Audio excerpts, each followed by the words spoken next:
জীবন মন্থিত বিষ নিজে করি পান, অমৃত যা উঠেছিল করে গেছে দান। বক্তব্য প্লাস কবি ব্যক্তিত্ব, ইজিক্যাল টু নজরুল। যদি যন্ত্রণা না থাকে সৃষ্টি করা যায় না।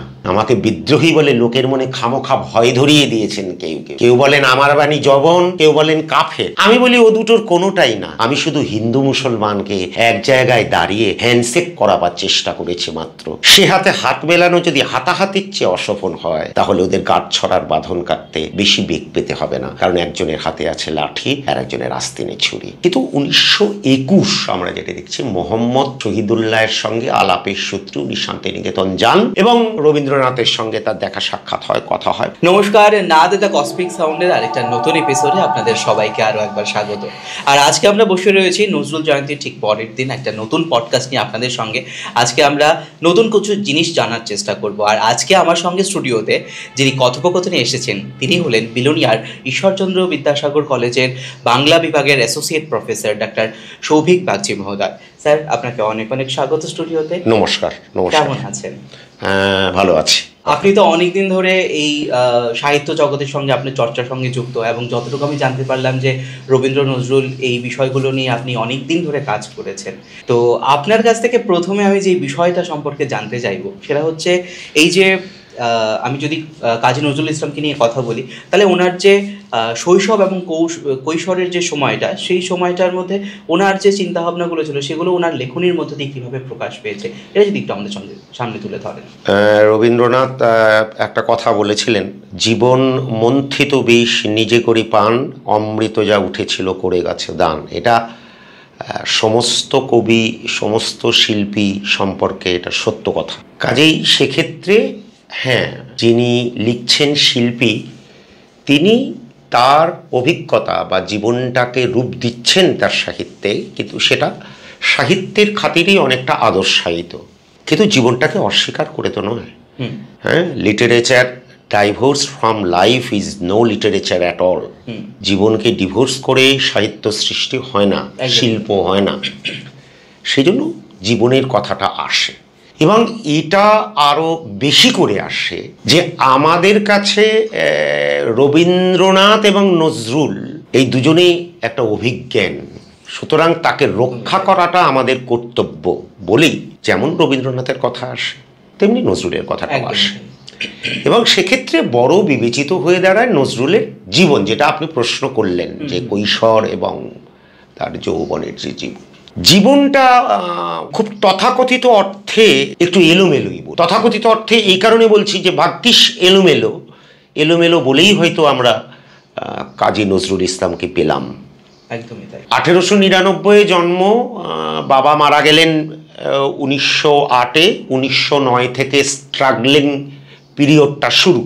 মক্তবে শিক্ষকতা করেছেন, নিম্ন প্রাথমিকের শিক্ষা নিয়েছেন, স্কুলে ভর্তি হয়েছেন, ছেড়েছেন, এবং 1912-তে কবিগানের আসরে চলে গেলেন ছেড়ে দিয়ে। এবং তারপর একটা সময় আমরা দেখছি সৈনিক হিসাবে যোগ দিচ্ছেন, ট্রেনিং নিয়ে করাচি সেনানিবাসে যাচ্ছেন, ব্যথার দান গল্প লিখছেন। এগুলো আসবে ক্রমান্বয়ে, হয়তো আলোচনায় পরিষ্কার হবে। এবং বাউন্ডুলের আত্মকাহিনী উনি লিখছেন, করাচিতে ওই জেলে বসে লিখছেন। কিন্তু এই যে জীবনে, যেটাকে আমি বললাম এলোমেলো মিন্স তথাকথিত বলেছি, অর্থাৎ ওঠা পড়া বা ওঠা নামা। এই ওঠানামাটা নজরুলকে বহুদর্শী করে তুলেছিল, এবং বহুদর্শী করে তুলেছিল বলেই হয়তো নজরুল শুধু সাহিত্যিক নন, সাহিত্য বোদ্ধা নন, সাহিত্য প্রেমিক নন, যোদ্ধাও বটে। আপোষহীন সংগ্রাম করার প্রেরণা যিনি তার জীবনের এই ওঠাপড়া থেকে পেয়েছিলেন বলেই শোষণের বিরুদ্ধে কলম ধরেছেন, সামন্ততন্ত্রের বিরুদ্ধে কলম ধরেছেন, কৃষকদের হয়ে কলম ধরেছেন, শ্রমিকদের হয়ে কলম ধরেছেন, তারুণ্যের জয়গান গেয়েছেন, প্রেমের কথা বলেছেন, তথাকথিত সেই রোম্যান্টিক অর্থে নয়। সেই প্রেমের মধ্যে দিয়েও আবার কোথায় জানি কখন হাফেজের সঙ্গে একাকার হয়ে গেছেন। এই বর্ণময় জীবন তাকে যেমন তার জীবনটাকে মাল্টি কালার্ড করেছে, বহু রঙে রাঙিয়েছে, তার সাহিত্যটাকেও এরকম বহু রঙে রাঙিয়েছে। উপন্যাস লিখেছেন, প্রবন্ধ লিখেছেন, গান, কবিতা, এই সমস্ত কিছু মিলে রবীন্দ্রনাথের মতোই নজরুলও আমাদের কাছে, আবারও বলবো, অভিজ্ঞান। আমাদের হৃদয়ে যদি রবীন্দ্রনাথ থাকেন, চেতনাতে নজরুল। ঠিক ঠিক।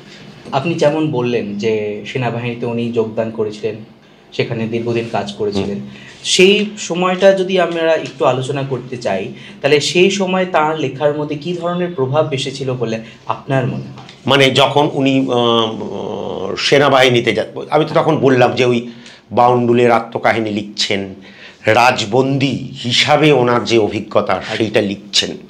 যখন উনি সেনাবাহিনীতে মানে রয়েছেন, একটা সময় তো ওই বেঙ্গল রেজিমেন্টটা ভেঙে দেওয়া হলো, উনি কলকাতায় চলে এলেন, সেইটার একটা স্ট্রাগলিং পার্টটা কিন্তু আর এক রকম ছিল।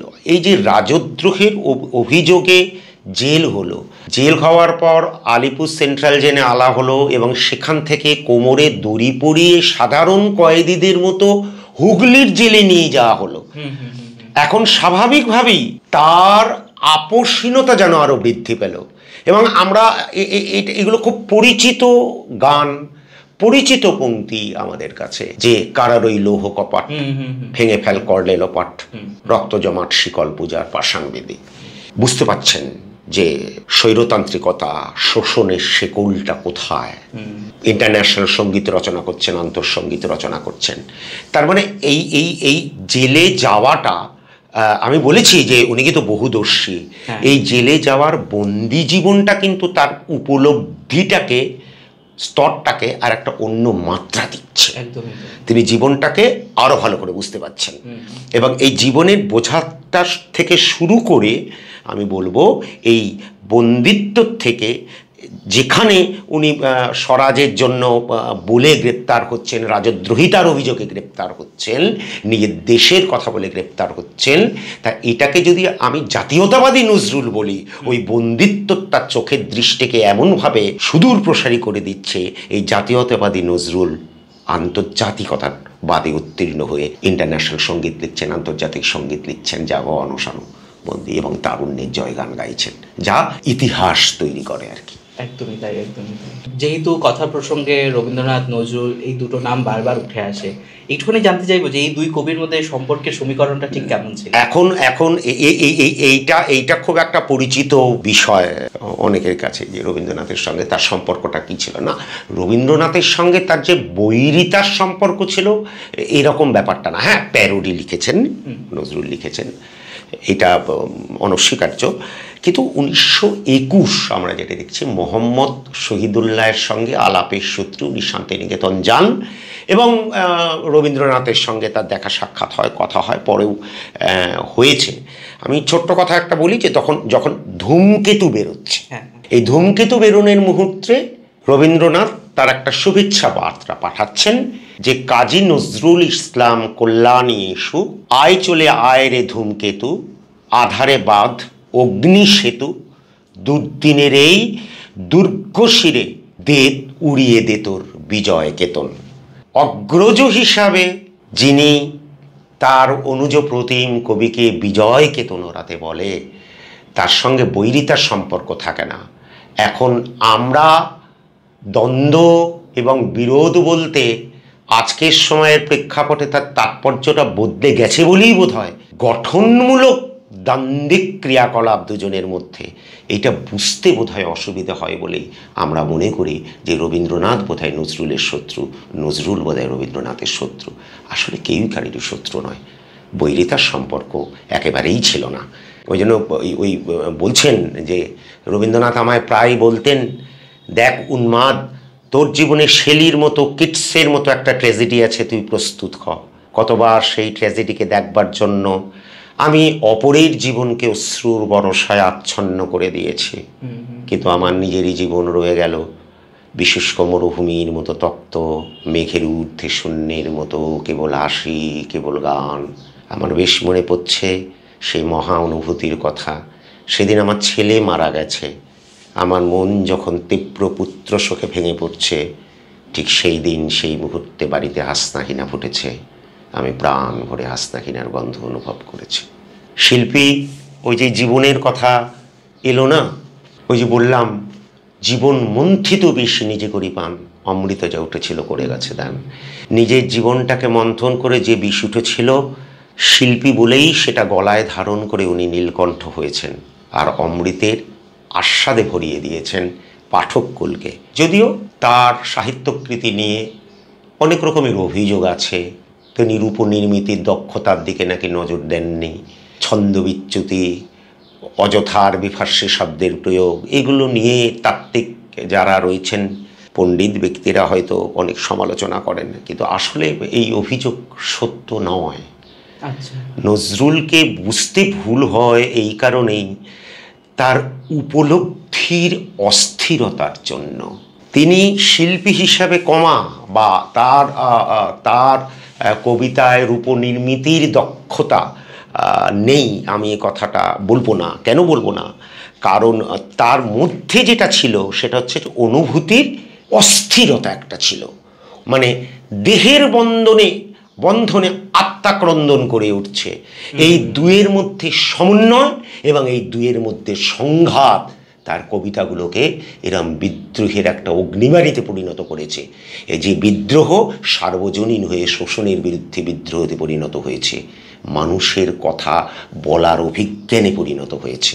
সবসময় এটা মাথায় রাখতে হবে। রূপনির্মিতির দক্ষতা দিয়ে একজন শিল্পীকে মাপা যায় না।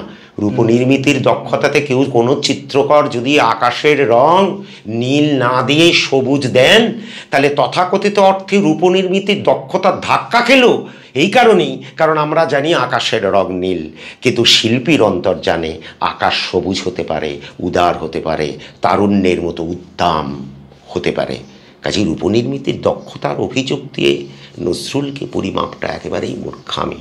তার উপলব্ধির অস্থিরতার জায়গাটাকে বুঝতে হবে, অনুভূতির জায়গাটাকে বুঝতে হবে। আপনি যখন নজরুলকে নিয়ে চর্চা করছিলেন বা রবীন্দ্রনাথ ঠাকুরকে নিয়ে যখন চর্চা করছিলেন, সেখানে কোন বিষয়টার উপরে আপনার মূলত ফোকাসটা ছিল, বা কোন বিষয়টা নিয়ে আপনি কাজ করতে বেশি সাবলীল ছিলেন? রবীন্দ্রনাথ এবং নজরুলের মধ্যে, রবীন্দ্রনাথ এবং নজরুলের মধ্যে এটা হয়।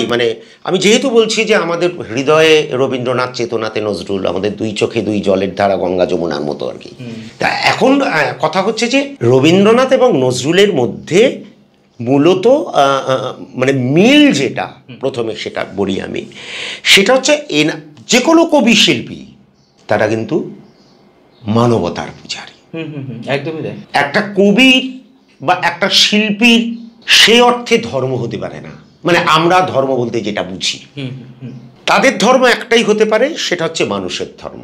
রবীন্দ্রনাথও মানুষের ধর্ম লিখছেন এবং বলছেন মানবিকতাটাই হচ্ছে প্রধান। যেখানে মানবিকতা ভুলুণ্ঠিত হয়, ধোলাবলুণ্ঠিত হয়, সেখানে তিনিও প্রতিবাদে গর্জে উঠে বলেন যে নাগিনীরা চারিদিকে ফেলিতেছে বিষাক্ত নিঃশ্বাস, শান্তির ললিতবাণী শোনাইবে ব্যর্থ পরিহাস। তাই তো বলেন। তাই বিদায় নেবার আগে তাই ডাক দিয়ে যায়, দানবের সাথে যারা সংগ্রামের তরে প্রস্তুত হতেছে গড়ে গড়ে। মানবতা ভুলুণ্ঠিত হয়েছে বলেই তো আমরাও গর্জে উঠেছি সাম্প্রতিক সময়, তাই না? তাহলে এটা রবীন্দ্রনাথের মধ্যে যেমন ছিল, এই যে দানবের সাথে যারা সংগ্রামের তরে বলে আহ্বান যেমন করছেন, ঠিক তেমনি বিদ্রোহী হয়ে উঠছেন নজরুল। বলবীর বল উন্নত মামশির শির নেহারিয়া নত শির, ওই শিখর হিমাদ্রির। আমি হিমাদ্রির মতো শিখর তোলে দাঁড়িয়ে রয়েছি, যে কোনো কিছুকে প্রতিহত করার ক্ষমতা নিয়ে দাঁড়িয়ে আছি। চিত্ত যেথা ভয় শূন্য উচ্চ যেথা শির, আর ওনার শিখর হিমাদ্রির এই মিল। হ্যাঁ, এইবার বলা যাবে যে রবীন্দ্রনাথ বলি বা মধুসূদন বলি, ওই শিবের জটাজালে বন্দিনী গঙ্গাকে মুক্ত করে মর্তভূমিতে যেমন ভগীরথ শঙ্খ বাজিয়ে এনেছিলেন, ঠিক তেমনি মধুসূদন এবং রবীন্দ্রনাথ যে আভিজাত্যের গণ্ডিতে বাংলা সাহিত্যটাকে বেঁধেছিলেন, সেখান থেকে ভগীরথের মতোই শঙ্খ বাজিয়ে আম জনতার কাছে সাহিত্যের ধারা বইয়ে দিয়েছেন নজরুল। তাই রবীন্দ্রনাথ যদি খুব এলিটদের কাছে গ্রহণযোগ্য নিঃসন্দেহে, আমি বলছি না রবীন্দ্রনাথের জনপ্রিয়তা কম, নেভার, কিন্তু রবীন্দ্রনাথ যদি খুব পরিশীলিত এবং খুব এলিট এই ব্যাপারগুলোর মধ্যে যদি রবীন্দ্রনাথ থাকেন, রবীন্দ্রনাথ নিশ্চয়ই জনতার কবি, মানবতার কবি, কিন্তু নজরুল আম জনতার কবি।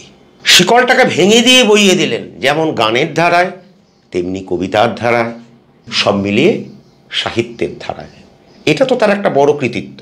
যেমন শরৎচন্দ্র কথা সাহিত্যে 8 থেকে 80 সকলের কাছে গ্রহণযোগ্য, নজরুলও 8 থেকে 80 সকলের কাছে গ্রহণযোগ্য। এটা কিন্তু মাথায় রাখতে হবে। জব্বাব পরিহিত ওই মানুষটা যদি দেবতা হন আমাদের কাছে, রবীন্দ্রনাথের কথা বলছি, তাহলে মন্ত্রহীন মানব পূজার ঋত্বিক বলবো নজরুলকে। মন্ত্র নেই, সূক্ষ্ম দার্শনিকতা নেই, বিরাট দার্শনিকতা নেই, কিন্তু কি আছে? সহজ ভক্তি আছে, আবেগ আছে। স্বাভাবিকভাবেই এই জায়গাগুলোতে মানে আমি পড়ার চেষ্টা করেছি, বা আমার মতো করে বোঝার চেষ্টা করেছি, যেটুকুনি আমি বললাম আর কি আপনাদের এই ক্যামেরার সামনে। খুব সুন্দর। আমার এই মুহূর্তে আরেকটা প্রশ্ন যেটা ভীষণ জানতে ইচ্ছে করছে, সেটা হচ্ছে কবির জীবনের কথা উঠে আসলে সবসময় এই যে তার সন্তানের কথা উঠে আসে। একটা সন্তান বুলবুল, একদমই, যে তখন ওর যখন মৃত্যু হয় তখন কবির যে অবস্থাটা ছিল, সিচুয়েশনটা ছিল, সেই মুহূর্তে গানও রচনা করেছেন। ছেলের দাহফন কার্য সমাপনের জন্য উনি গান লিখেছিলেন, বিক্রি করেছিলেন সেই সময় টাকা ইয়ে করার জন্য। এই যে একটা আর্থিক পরিস্থিতির মধ্যে দিয়ে তাকে বরাবর যেতে হয়েছে, এই বিষয়টা নিয়ে যদি আমাদের সঙ্গে না না দেখুন, এই আবার সেই কিন্তু রবীন্দ্রনাথের কথাটাও চলে আসতে হবে এই প্রসঙ্গেও। সেটা হচ্ছে আমরা কিন্তু একটা কথা বারবার আমরা বলি যে রবীন্দ্রনাথ নাকি সোনার চামচ মুখে নিয়ে জন্মেছেন। আসলে কিন্তু সোনার চামচ মুখে নিয়ে জন্মাননি, ভৃত্য রাজকতন্ত্রে প্রতিপালিত হয়েছেন। রবীন্দ্রনাথের কথা বলছি, জমিদারি ছিল। এবং কিন্তু বাবা মশাই দেবেন্দ্রনাথ যে খুব বিলাসিতার মধ্যে মানুষ করেছেন, ব্যাপারটা সেরকম না। উনিও জীবনটাকে দেখেছেন, জানেন, পদ্মা তীরে গিয়েও দেখেছেন। কিন্তু নজরুলের তো জমিদারির কোনো প্রশ্নই নেই। লেটো গানের দরে ভিড়েছেন, শিক্ষকতা করতে বাধ্য হয়েছেন, পল্টনে নাম লিখিয়েছেন, ভেঙে গেছে রেজিমেন্ট, স্ট্রাগল করেছেন। তাহলে এই সংকটটা তাকে আরো আপসহীন যোদ্ধাতে পরিণত করেছে, আমি এটা বলতে চাইছি। যখন একটা ঘরে পোষা বেড়ালকেও যদি একটা বন্ধ ঘরের কোণে রেখে কোচানো হয়, সেই গৃহপালিত বেড়ালও কিন্তু লাফ দিয়ে গলাটা কামড়ে ধরে। নজরুলের এই স্ট্রাগলিং পার্টটা তাকে সামন্ততন্ত্রের বিরুদ্ধে ঘৃণার প্রকাশ ঘটাতে সাহায্য করেছে, কুলি মজুদ্দের পক্ষে কথা বলতে সাহায্য করেছে। কাজেই আর্থিক অনটন আসলে মানুষকে শেখায়, আরো বড় মানুষে পরিণত করে। প্রশ্ন আসবে তাহলে রবীন্দ্রনাথ কি মানুষ নন? না, আমি বারবার বলছি রবীন্দ্রনাথ কি বিলাসিতার মধ্যে মানুষ হতে হয়নি, কিন্তু করেননি। যার শৈশব কেটেছে, কৈশোর কেটেছে ভৃত্য রাজকতন্ত্রে চাকরদের কাছে, সরকারি খাবার ছিল, বাড়িতে অতিথি আসলে জোড়াসাঁকোর ঠাকুর পরিবারের নিজস্ব ঘরে তোলা উনুনে গিয়ে রান্না করো। উনি কিন্তু সেভাবে মানুষ করেননি। অমন বাবা না হলে ওরম ছেলে হয় না, আমি বারবার বলি। নজরুলের তো বাবাই মারা গেলেন, তাই না? তা কাজেই ডিফারেন্সটা হচ্ছে এইখানে। ঠিক, এই যে দ্বন্দ্বের কথাগুলো বারবার উঠে আসে, আলোচনার মাধ্যমে আমরা অনেক কিছু জানতে পারি। যেমন আজকে এই বিষয়গুলো আমার কাছে পরিষ্কার হলো, এবং দর্শক বন্ধুদেরকে জানিয়ে রাখে যে এই ধরনের একটা ভ্রান্ত ধারণা কিন্তু আমাদের অনেকের মধ্যেই ছিল যে রবীন্দ্রনাথ ঠাকুর একদম সোনার চামচ নিয়ে জন্মগ্রহণ করেছেন, যেটা স্যার বললেন। না, কিন্তু ব্যাপারটা একদমই সেরকম নয়। খুব সুন্দর একটা আলোচনা হলো এই জায়গার মধ্যে। আমি যদি বিদ্রোহী কবির বাংলা সাহিত্যের মধ্যে তার অবদানের কথা বলি, সেই বিষয়টা নিয়ে আপনি। ওই যে আমি প্রথমেই আমি বলেছি কথা প্রসঙ্গে, যেটা যে প্রথম কথা হচ্ছে যে আমাদের একটা সময় মানে কবিরা দেখলেন মানে রবীন্দ্রনাথের কবিতার মধ্যে কিন্তু একটা মোহিনী মায়া আছে। এই মোহিনী মায়াটা কিন্তু একটা সময় বুদ্ধদেব বসু বলেছিলেন আমাদের সৌভাগ্যের কথা, যেমন রবীন্দ্রনাথ দুর্ভাগ্যের কথাও রবীন্দ্রনাথ। এটা যৌবনের মাদকতাতে ভ্রান্তিতে ভীষণ ভালো লেগেছিল, একটা স্বপ্নীল কথা বলে মনে হয়েছিল। কিন্তু আসলে রবীন্দ্রনাথ আমাদের কাছে দুর্ভাগ্য নয়, বরং চূড়ান্ত সৌভাগ্যের। ঠিক আছে, কিন্তু একটা ঠিক যে কবিতার মধ্যে একটা মোহিনী মায়া আছে, মায়ার আড়াল কবিতাতে থাকেই, যেটাকে বাস্তবের খাপখোলা তরবারি দিয়ে কিন্তু ভাঙা যায় না। পার্থক্যের ব্যাপারটাও মানে বারবার আসছে, সেটা নয় আমরা কথা প্রসঙ্গে বলবো যে বক্তব্যের সঙ্গে যখন মানে বক্তব্য প্লাস কবি ব্যক্তিত্ব এই দুটো যদি মিশে যায় তাহলে ইজিকেল টু নজরুল হয়। ঠিক আছে, কিন্তু বক্তব্য, শৈল্পিক বক্তব্য ও কবি ব্যক্তিত্বকে একেবারে অভিন্ন করে তোলা ইজিকেল টু রবীন্দ্রনাথ। আমি কি বোঝাতে পারছি জায়গাটা? তা কাজেই এই যে আপনি বলছেন না বারবার যে আমরা বারবার আসছি মানে রবীন্দ্রনাথ এবং নজরুলের এই সম্পর্কটা নিয়ে। আসলে এগুলো নজরুলকে অনেক বেশি পরিণত করেছে, বুঝতে সাহায্য করেছে। একটা একটা কি বলবো না, তার কবিতা আমি আগেই বলেছি যে আভিজাত্যের যে গণ্ডিতে মধুসূদন এবং বন্দি করে ফেলেছিলেন, সেখান থেকে বেরোনোর একটা প্রয়োজন ছিল। এই অর্থাৎ একটা নতুন সুর। কারণ দেখা গেল করুণানিধান বন্দ্যোপাধ্যায়, কিরণধন চট্টোপাধ্যায় এরা যখন কবিতা লিখছেন, এনারা যা বলছেন দেখা যাচ্ছে রবীন্দ্রনাথ সেটা অনেক আগে বলে গেছে। কাজেই তার থেকে আলাদা হওয়াটা একটা দরকার ছিল। আলাদা মানে সকলে মনে করলেন যে রবীন্দ্রনাথ যা বলেছেন আমি তা বলবো না, কারণ সেটা বলতে গিয়ে সখাত সলিলে ডুবে মরেছেন করুণানিধান চট্টোপাধ্যায়, কালিদাস রায়, এদেরকে রবীন্দ্রানুসারী কবি ব্যক্তিত্ব বলা হয়ে থাকে। কিন্তু আমরা প্রথম দেখলাম যে রবীন্দ্রনাথের থেকে বাংলা সাহিত্যের ইতিহাসে প্রথম নতুন সুর আনলেন সত্যেন্দ্রনাথ তার ছন্দের মধ্যে দিয়ে, ছন্দের বেলোয়ারি তানের মধ্যে দিয়ে, মোহিতলাল তার সেমেটিক ভোগবাদের মধ্যে দিয়ে, আর নজরুল আনলেন বিদ্রোহীর অগ্নিবাণী দিয়ে। এটা হচ্ছে 1 নম্বর কথা। 2 নম্বর কথা ওই আমি বলেছি আগে, আম জনতার কাছে পৌঁছে দিলেন। আম জনতার কাছে এইভাবে পৌঁছালেন যেখানে হিন্দু এবং মুসলমান যেন এক হয়ে গেল তার কাছে। এটা যেন বোঝা গেল যে হিন্দুও মানুষ, মুসলমানও মানুষ। হিন্দু হিন্দু থাকো, মুসলমান মুসলমান থাকো, কিন্তু মুক্তির মাঠে দাঁড়িয়ে একটিবার চেঁচিয়ে হলেও বলো আমি মানুষ। এইটা করলেন, করে দেখালেন। কিন্তু এটা একটা অনেকটা বড় দিক। এবং আমরা যেটা দেখলাম যে হ্যাঁ, রবীন্দ্রনাথ এখনো পর্যন্ত অনতিক্রম্য ব্যক্তিত্ব, তাকে অতিক্রম করা সম্ভব হয়েছে বলে মনে হয় না, আমি অন্তত মনে করি না। বুদ্ধদেব বসু তারাও সেটা মনে করেননি, তারা রবীন্দ্রনাথকে এড়িয়ে গেছেন মানে আপনি যেখানে আছেন আপনি ওইখানে থাকুন, আমরা একটু ঘুরে যাব। ওনারা একটু ঘুরে গেছেন। তো এই ঘুরে যাওয়ার প্রেক্ষাপট নির্মাণে সত্যেন্দ্রনাথ, মোহিতলালের মতো নজরুলের বড় ভূমিকা ছিল। বাংলা সাহিত্যের ইতিহাসে এই নতুনত্বের সুরটা যোজনা করতে পেরেছিলেন বলেই এবং বিদ্রোহের অগ্নিবাণীটা দিয়েছিলেন বলেই তাকে বিদ্রোহী কবি বলা হয়েছে। কিন্তু যদিও উনি নিজেকে বিদ্রোহী বলে মানেননি। হ্যাঁ, আমাকে বিদ্রোহী বলে লোকের মনে খামোখা ভয় ধরিয়ে দিয়েছেন কেউ বলেন আমার বাণী জবন, কেউ বলেন কাফের। আমি বলি ও দুটোর কোনোটাই না। আমি শুধু হিন্দু মুসলমানকে এক জায়গায় দাঁড়িয়ে হ্যান্ডশেক করাবার চেষ্টা করেছি মাত্র। সে হাতে হাত মেলানো যদি হাতাহাতির চেয়ে অসফল হয়, তাহলে ওদের গাঁট ছড়ার বাঁধন কাটতে বেশি বেগ পেতে হবে না, কারণ একজনের হাতে আছে লাঠি আর একজনের আস্তিনে ছুরি। বক্তব্য প্লাস কবি ব্যক্তিত্ব ইজিক্যাল টু নজরুল। দেখেছেন সাম্প্রদায়িক দাঙ্গায় ব্যথিত হয়েছেন, বিশ্বযুদ্ধ দেখেছেন, নিজে সৈনিক হিসাবে কাজ করেছেন, বিভিন্ন পত্রিকাতে দপ্তরে গিয়ে কাজ করেছেন, ছেলের মৃত্যু। হ্যাঁ, রবীন্দ্রনাথও কিন্তু ভীষণ তাপিত মানুষ, তিনিও দেখেছেন। আসলে একজন শিল্পীর যে যন্ত্রণা, এই যন্ত্রণাটাই বোধহয় তাকে ভাষা দেয়। হ্যাঁ, এবং তাকে তার যে জায়গাটা, সেটাকে সক্ষেত্রটাকে তৈরি করতে বোধহয় সাহায্য করে। যদি যন্ত্রণা না থাকে সৃষ্টি করা যায় না, যন্ত্রণা থেকেই সৃষ্টি।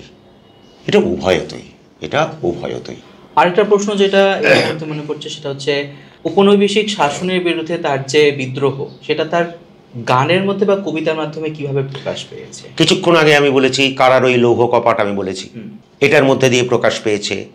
এবং এবং এবং এবং হ্যাঁ হ্যাঁ হ্যাঁ হ্যাঁ সাম্প্রদায়িক দাঙ্গার প্রেক্ষিতে হয়তো কান্ডারি হুঁশিয়ারির কথা বলা হয়েছে, কিন্তু হুঁশিয়ারিটা শুধু কিন্তু সাম্প্রদায়িক দাঙ্গার প্রেক্ষিতে নয়, এই হুঁশিয়ারিটা কিন্তু ঔপনিবেশিক শাসনের বিরুদ্ধে। কারণ তিনি জানেন যে এই দাঙ্গাটা লাগানোর পেছনে ঔপনিবেশিক কথা বা কলোনিয়ালিজম কতটা পরিমাণে বিষ ছড়িয়েছিল। কাজেই মানে ওই একটা কথাই বলে গেছেন যে হিন্দু না ওরা মুসলিম, ওই জিজ্ঞাসে কন্দন, কান্ডারি বলো ডুবিছে মানুষ, সন্তান মোর মার, এই যে জাগিয়েছেন। রবীন্দ্রনাথও বলেছেন এবার তো মরা গাঙে বান এসেছে, তাই না? এই এই এই এই এই মরা গাঙে বান এসে বাঙালি জাতিটাকে ঝাঁকিয়ে দেওয়ার মতো শক্তিটা কলোনিয়ালিজমের নেতিবাচক যে দিক, সেটা তাকে প্রেরণা দিয়েছে সমস্ত ক্ষেত্রে। এবং ওই যে রাজবন্দির আত্মচরিত, আত্মকাহিনী এগুলো লিখছেন, ঠিক আছে, বাঁধনহারা, হ্যাঁ, এগুলো আসছে কিন্তু। এবং এবং এবং কোনোটাই কিন্তু মানে আমি কিন্তু ওনাকে অরোম্যান্টিক বলছি না, মানে কিন্তু কিন্তু তার রোম্যান্টিকতাটাও যেন ছিল একটু অন্য ধরনের, অন্য রকমের। এখানেও কিন্তু রবীন্দ্রনাথের সঙ্গে তার একটা পার্থক্য আছে। রবীন্দ্রনাথ ঔপনিষদিক দর্শনে দীক্ষিত কবি, তার মন, চিন্তা, চেতনা সেই জায়গাটাতে বাঁধা ছিল। কিন্তু আক্ষরিক অর্থেই নজরুলের ধর্মে এইরকম সূক্ষ্ম দার্শনিকতা, গভীর দার্শনিকতা এটা ছিল না। কি ছিল? সহজ ভক্তি ছিল। আসলে আসলে স্বর্ণক্ষচিত ফুলদানিতে দামি ফুল যেমন সৌন্দর্য তৈরি করে, একটা শালপাতায় সাদা কুন্দ ফুল ছড়ানো তো সৌন্দর্য তৈরি হয়। স্বর্ণক্ষচিত ভৃঙ্গারে যদি ফেনিলাচ্ছল সুরাই বলি বা ফুলের ঝাড় যদি থাকে, সেটা যদি রবীন্দ্রনাথ হন, তাহলে গাছ থেকে পেরে আনা সবুজ পাতায় ছড়ানো সাদা জুঁই ফুল নজরুল।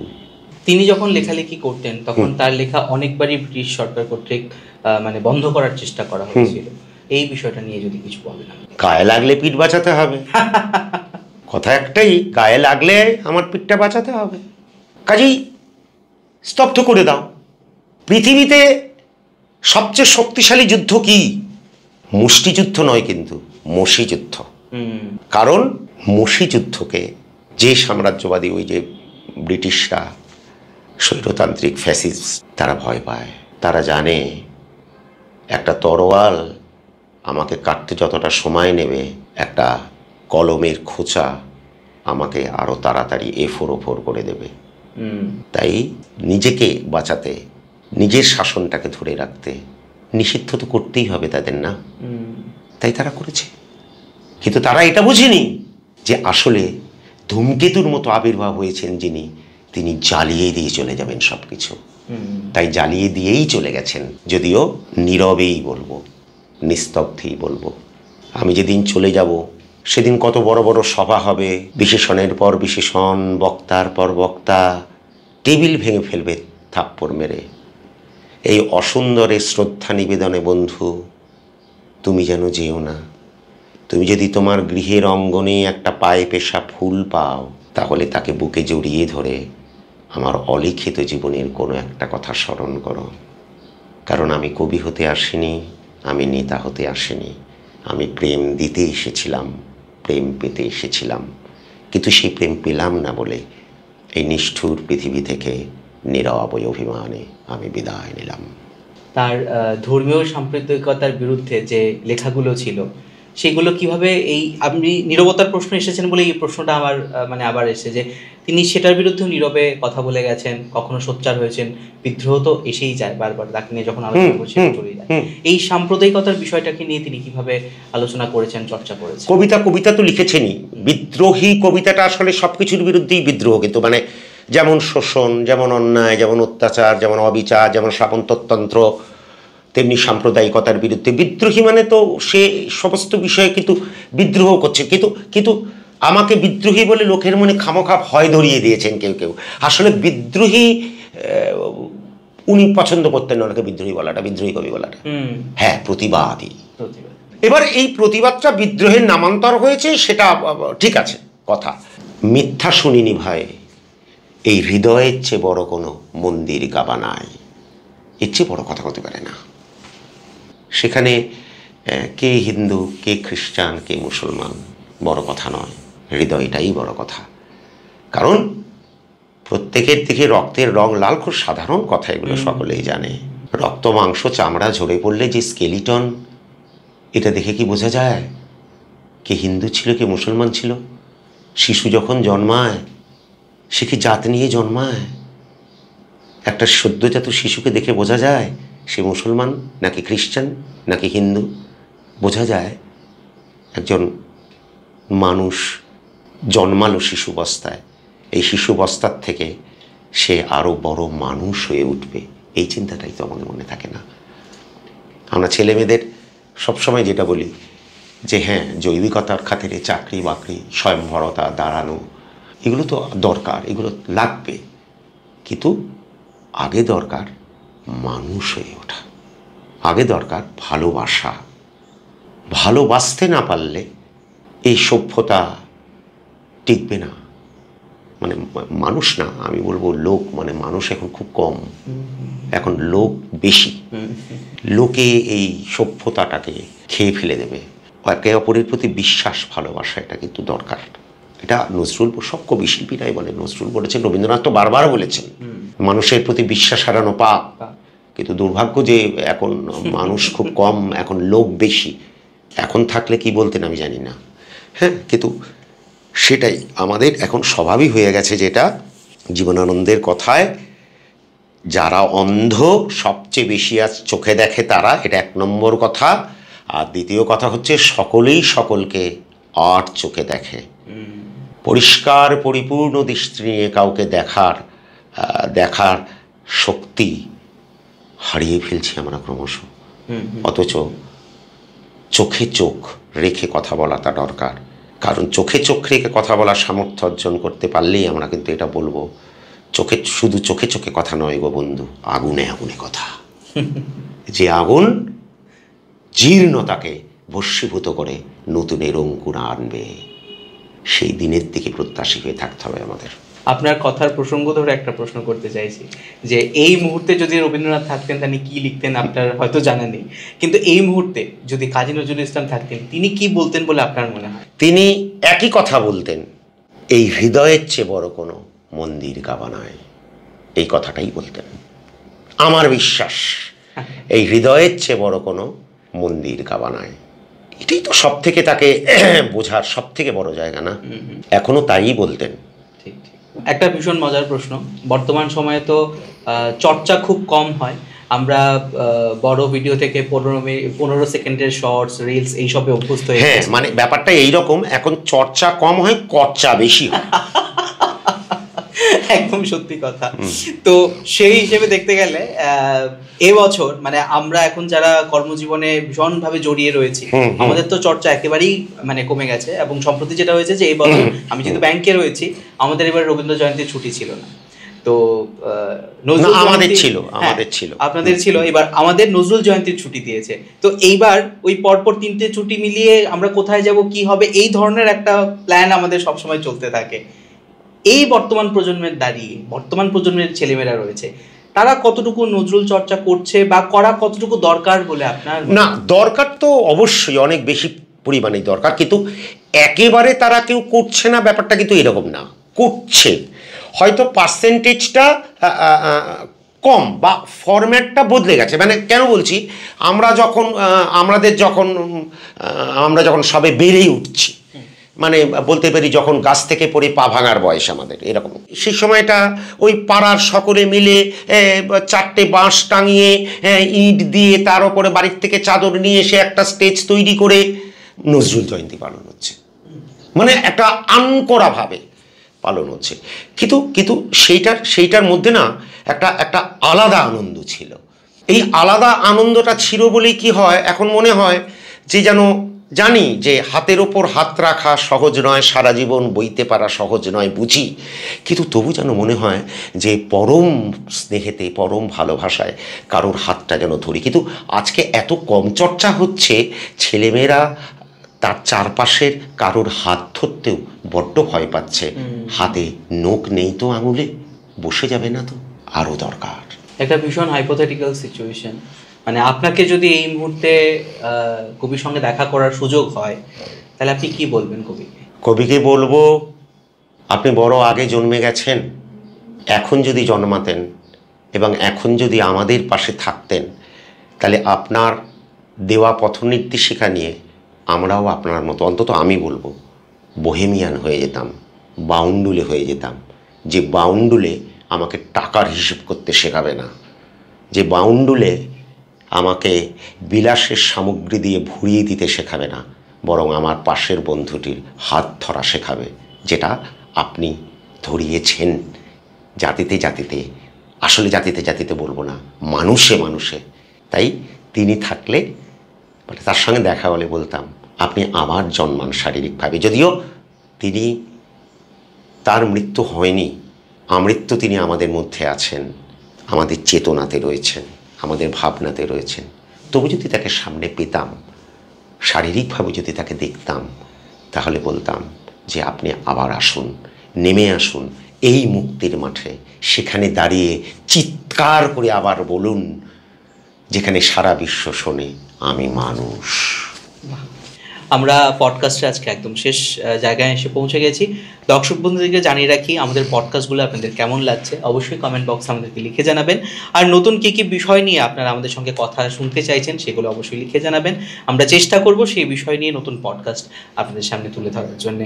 আমরা বিদায় নিচ্ছি এই মুহূর্তে আমাদের এই পডকাস্ট থেকে। নমস্কার, ভালো থাকবেন। নমস্কার।